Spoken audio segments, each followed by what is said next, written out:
nous sommes dans un contexte très difficile par rapport à l'espace civique. Contexte très difficile parce que, si vous vous rappelez, ça fait plus de 2 ans que toutes les demandes de manifestation sur la voie publique sont été systématiquement interdites. La liberté d'expression est étouffée, la liberté de manifestation est étouffée. Vous avez plusieurs lois liberticides, dont notamment la liberté par rapport à l'interception des voies de communication. Vous avez la loi 2004. Okay? Toutes ces lois sont des lois liberticides parce que ça empêche aux citoyens d'exprimer leur ras-le-bol par rapport à la gouvernance démocratique.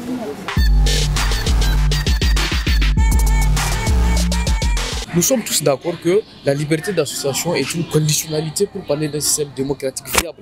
Surtout dans un pays comme le Niger où les gens se sont battus pour qu'il y ait quand même cet espace de liberté démocratique, cet espace d'expression plurielle. Mais très malheureusement, aujourd'hui, on peut faire le bilan.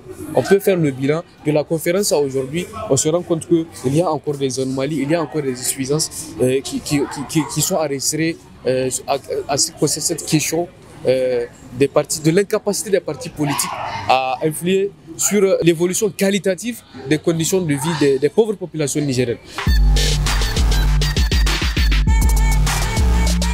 Aujourd'hui, au Niger, tout le monde le sait, il n'y a pas de liberté d'expression. Il y a des gens qui sont tout simplement en prison pour leur opinion politique. Il y a des gens qui sont en prison tout simplement pour leur opinion. Nous le savons tous. Au Niger, aujourd'hui, on ne demande pas au peuple nigérien. Tout simplement, l'État crée les conditions à chaque fois de partir à l'Assemblée. Surtout à la modification de certains statuts, à la modification de certains textes pour faire passer des lois antidémocratiques.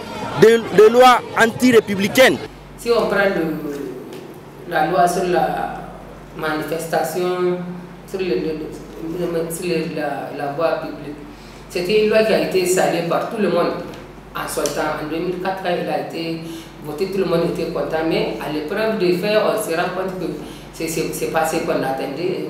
Maintenant, depuis 2018, la mairie ou bien les dirigeants en général interdisent systématiquement les marches. Et pendant ce temps, on voit que les gens qui sont du côté du régime, eux, ils sont autorisés à faire des manifestations, ils sont autorisés à marcher.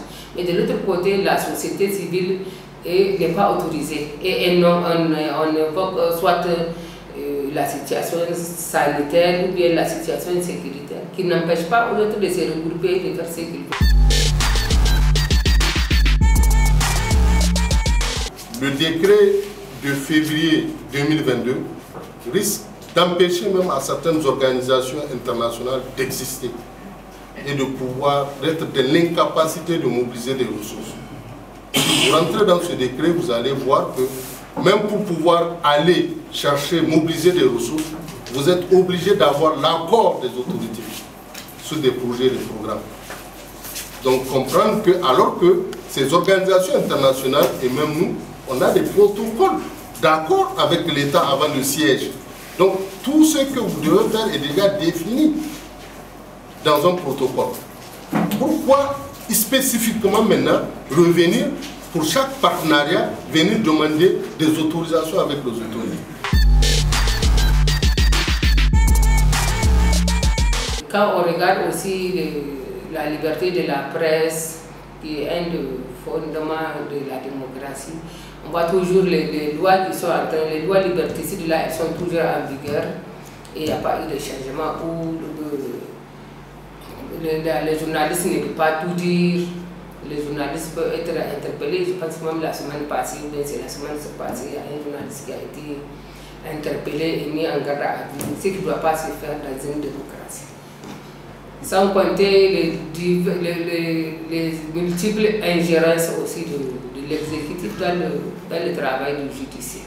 Le rôle que nous jouons, c'est un rôle de veille citoyenne. Et ce rôle n'est pas toujours compris par tout le monde, par les citoyens déjà et aussi par les gouvernants. Mais les gouvernants ils savent notre rôle seulement, ils refusent en fonction de leur intérêt.